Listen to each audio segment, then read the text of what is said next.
his rededication to the compelling forces that induced him to come to the Holy City.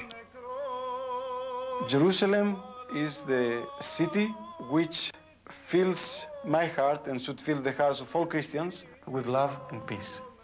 It would be easy to be a priest in my country, but here in Jerusalem, I feel closer to God.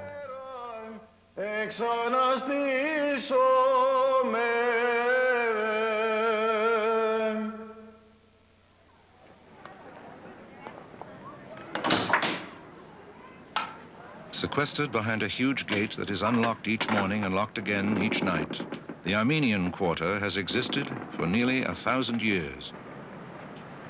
Life within still centers around the 12th century cathedral of St. James. A reminder of the days when the Muslim rulers forbade the ringing of church bells. The striking of this plank announces services.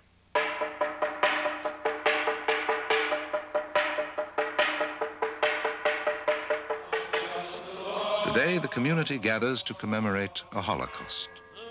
For the Armenians are a people whose ancient homeland has been ravaged, many of its citizens killed or scattered.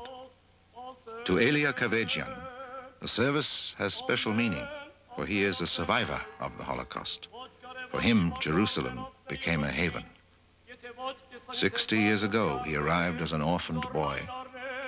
Now, he is surrounded by his loving family.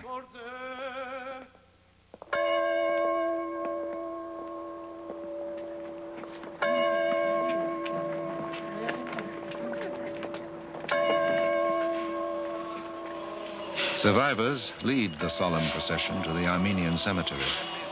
They are living reminders of 1,500,000 who perished.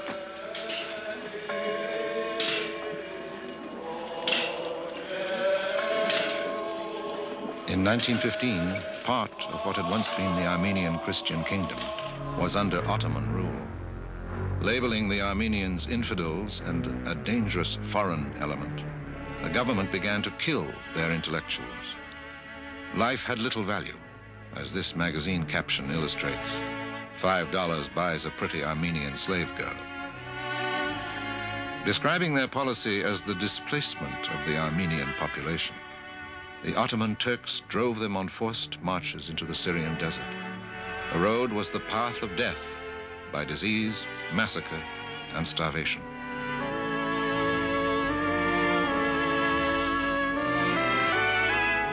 Elia Kavajian remembers. They took us through the Syrian desert to Mardin. We walked, I don't know how many weeks, how many months walked. Near Mardin, they bring it a place which all around it, it's many hills. My mother says, my darling, they are going to kill us. I want to give my son to that Kurd which is coming. Maybe he will remain alive.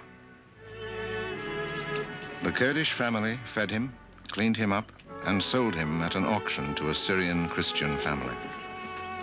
The husband was an ironsmith, and 6-year-old Elia worked the bellows for him. When the man remarried, young Elia was put on the streets. He drifted, begging, for a year, until the American Near East Relief Organization placed him in an orphanage, and eventually brought him to Jerusalem. A son and daughter and their families gather today to remember the victims and rejoice in Elia's survival.